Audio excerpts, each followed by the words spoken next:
Last night, I dreamt I went to Manderley again.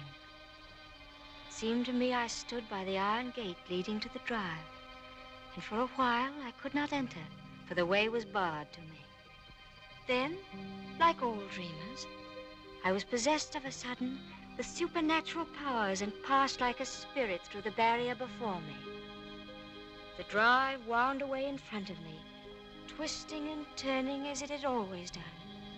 But as I advanced, I was aware that a change had come upon it. Nature had come into her own again, and little by little had encroached upon the drive with long, tenacious fingers. On and on wound the poor thread that had once been our drive. And finally, there was Manderley. Manderley, secretive and silent. Time could not mar the perfect symmetry of those walls. Moonlight can play odd tricks upon the fancy. And suddenly it seemed to me that light came from the windows. And then a cloud came upon the moon and hovered an instant like a dark hand before a face. The illusion went with it. I looked upon a desolate shell with no whisper of the past about its staring walls. We can never go back to Manderley again. That much is certain. But sometimes, in my dreams, I do go back to the strange days of my life, which began for me in the south of France.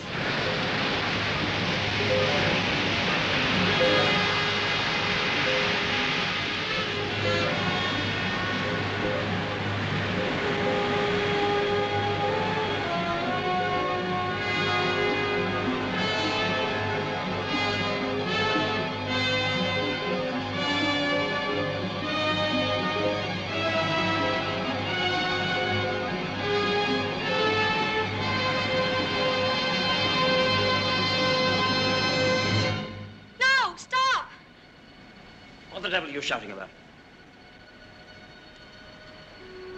Who are you? What are you staring at? I'm sorry, I didn't mean to stare, but I only thought... Oh, you did it. Well, what are you doing here? I was only walking. Well, get on with your walking. Don't hang about here screaming.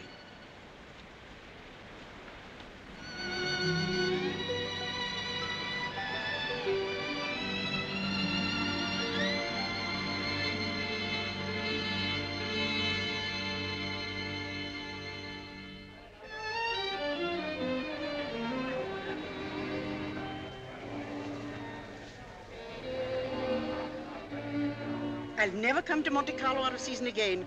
Not a single well-known personality in the hotel. Stone cold. Waiter, garçon, call him. Tell him to get me some... Why, it's Max de Winter. How do you do?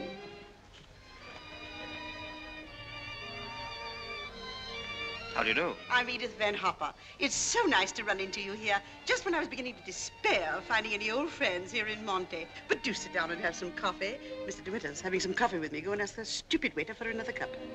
I'm afraid I must contradict you. You shall both have coffee with me. Garçon, give me some coffee, please. Cigarette? No, thank you. You know, I recognized you just as soon as you came in, though I haven't seen you since that night at the casino at Palm Beach. Perhaps you don't remember an old woman like me. Are you playing the tables much here at Monte? No, I'm afraid that sort of thing ceased to amuse me years ago. I can well understand that. As for me, if I had a home like Manderley, I should certainly never come to Monte. I hear it's one of the biggest places in that part of the country, and you just can't beat it for beauty. What do you think of Monte Carlo? Or don't you think of it at all? Oh, well, I think it's rather artificial. She's spoiled, Mr. de Winter. That's her trouble. Most girls will give their eyes for a chance to see Monte. Wouldn't that rather defeat the purpose? Now that we've found each other again, I hope I shall see something of you. You must come and have a drink in my suite. I hope they've given you a good room. The place is empty, so if you're uncomfortable, mind you make a fuss. Your valet is unpacked for you, I suppose. I'm afraid I don't possess one. Perhaps you'd like to do it for me. Well, I hardly think... Perhaps you could make yourself useful to Mr. de Winter if he wants anything done. You're a capable child in many ways. That's a charming suggestion, but I'm afraid I cling to the old motto. He travels fastest who travels alone. Perhaps you've not heard of it. Good night. What do you make of that? Do you suppose that sudden departure was intended to be funny? Come, don't sit there gawking. Let's go upstairs. Have you got the key? Yes, Mrs. Van Hopper. I remember when I was younger, there was a well-known writer who used to dart down the back way whenever he saw me coming. I suppose he was in love with me and wasn't quite sure of himself. Well, c'est la vie. By the way, my dear, don't think that I mean to be unkind, but you were just a teeny-weeny bit forward with Mr. De Winter.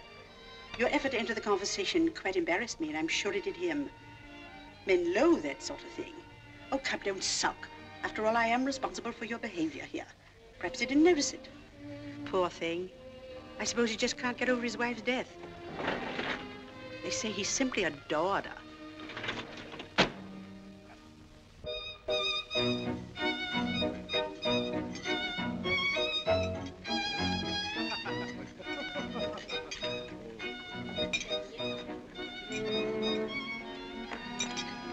Louis, prenez la commande. Oh, how awkward of me. What a stupid thing to do. Oh, I'm so sorry. Please don't bother. It doesn't really matter. Oh, leave that, leave that. Go and lay another place at my table. Mademoiselle will have lunch with me. Oh, but I couldn't possibly. Why not? Oh, well, please don't be polite. It's very kind of you, but I'll be all right if they just change the cloth. I wasn't being polite. I should have asked you to have lunch with me, even if we hadn't upset the vase so clumsily. Come along. We needn't talk to each other if we don't feel like it. Well, thank you very much.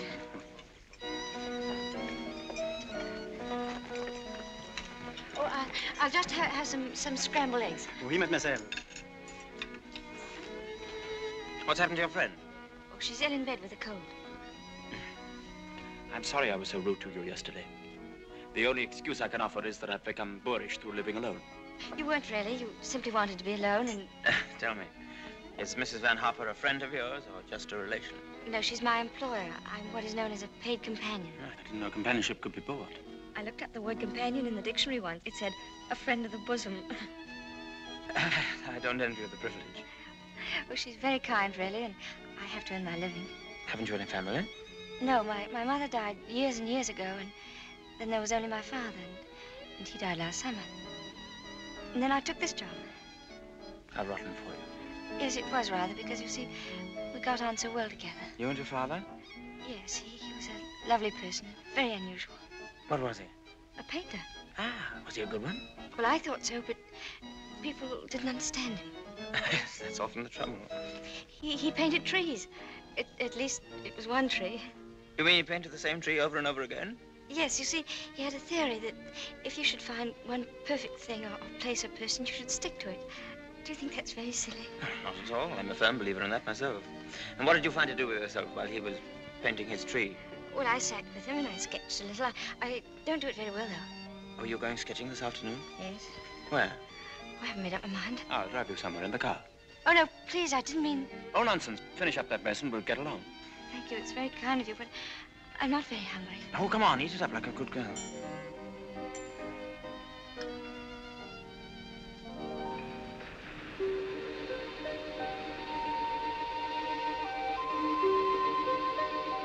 You've taken long enough for that sketch. I shall expect a really fine work of art.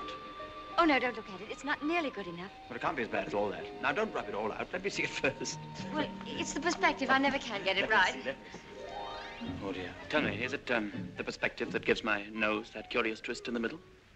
Well, you're not a very easy subject to sketch. Your expression keeps changing all the time. Does it? Well, I'd concentrate on the view instead if I were you. Much more worthwhile. Rather reminds me of our coastline at home. Do you know Cornwall at all? Yes, I went there once with my father on holiday. I was in a shop once, and I saw a postcard with a beautiful house on it right by the sea. And I asked whose house it was, and the old lady said, that's Mandalay. I felt ashamed for not knowing. Mandalay is beautiful. To me, it's just the place where I was born. I've lived in all my life. But now, I don't suppose I shall ever see it again.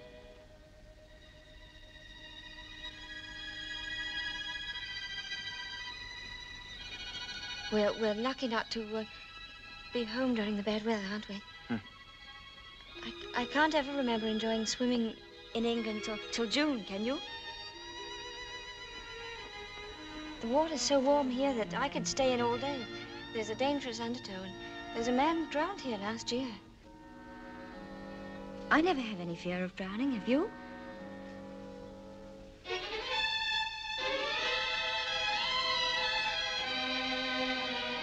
Come, I'll take you home.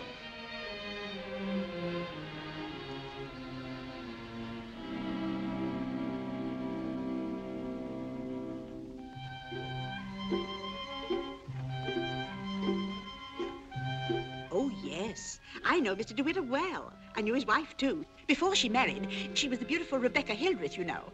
She was drowned, poor dear, while she was sailing near Mandalay. He never talks about it, of course, but he's a broken man.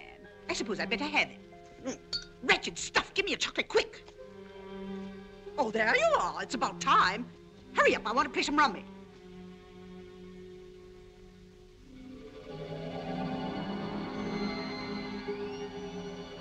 She was the beautiful Rebecca Hildreth, you know. They say he simply adored her. She was the beautiful Rebecca Hildreth, you know. I suppose he just can't get over his wife's death. She was the beautiful Rebecca Hildreth, you know.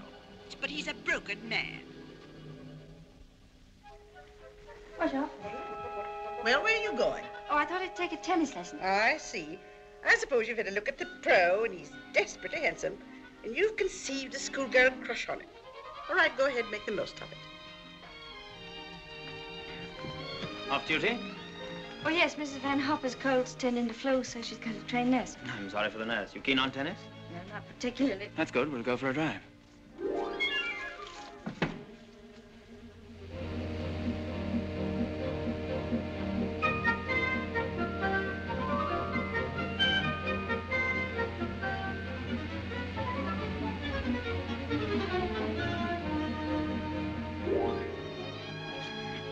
Good afternoon, Mrs. Van Hopper. How are you feeling?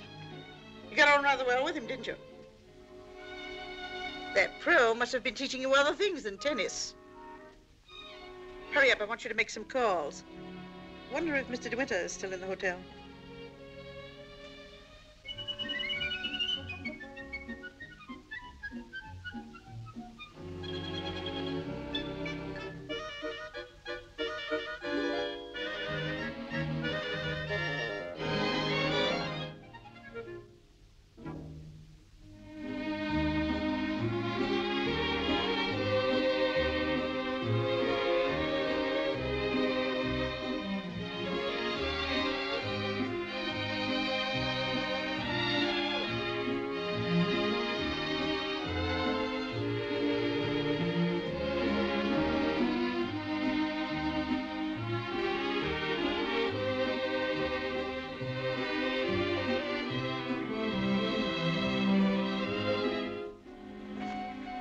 May I go now?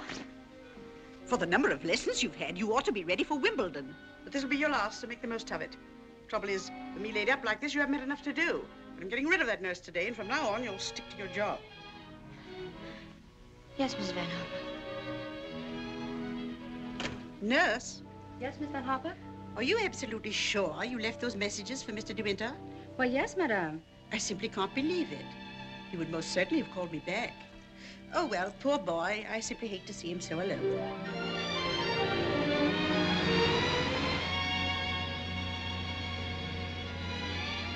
You know, I wish there could be an invention that bottled up the memory like perfume, and it never faded, never got stale. And then whenever I wanted to, I could uncork the bottle and live the memory all over again.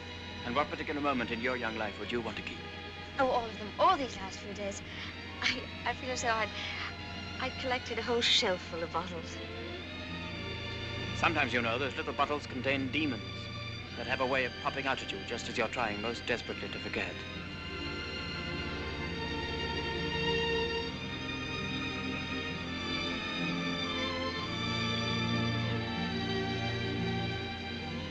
Stop biting your nails. Oh, I wish I were a woman of 36, dressed in black satin with a string of pearls. You wouldn't be here with me if you were. Would you please tell me, Mr. De Winter, why you asked me to come out with you? Oh, it's obvious that you want to be kind, but why do you choose me for your charity?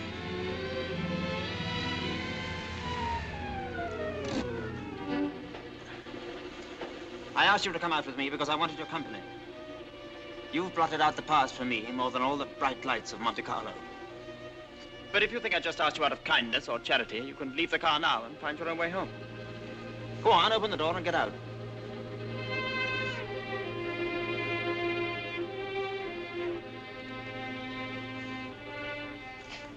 Better blow your nose. Please don't call me Mr. De Winter. I've a very impressive array of first names. George, Fortescue, Maximilian. But you needn't bother with them all at once. My family call me Maxim. And another thing. Please promise me never to wear black satin or pearls. Or to be 36 years old. Yes, Maxim.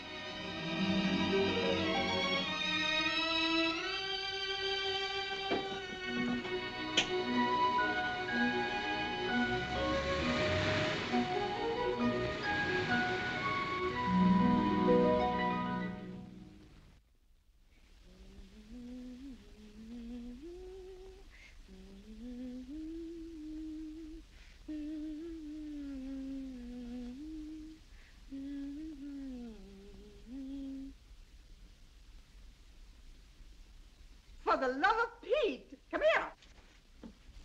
What do you think? My daughter's engaged to be married. Oh, really? How nice. We must leave for New York at once. Get reservations on the Aquitania, and we'll take the 12:30 train for Cherbourg.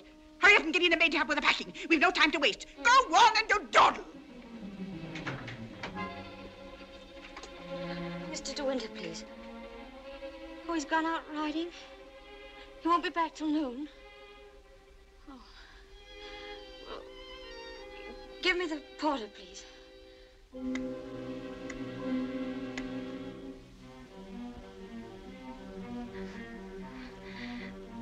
I'll go and see if there's anything left in my room.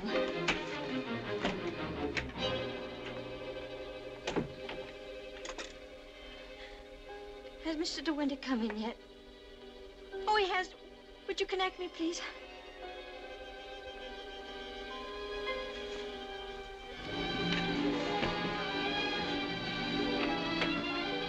Oh, I was looking for my book. I suppose I've packed it. Well, come on. The car's waiting at the door.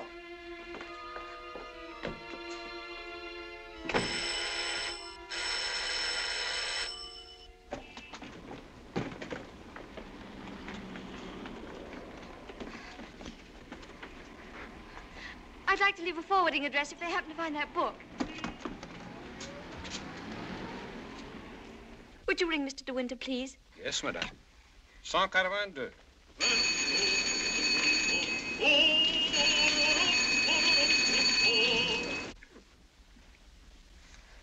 There isn't any answer. Thank you. Tell her to hurry up. Yes, madame. I was looking for Mr. De Winter. Mr. De Winter just ordered breakfast in his room, mademoiselle. Come in.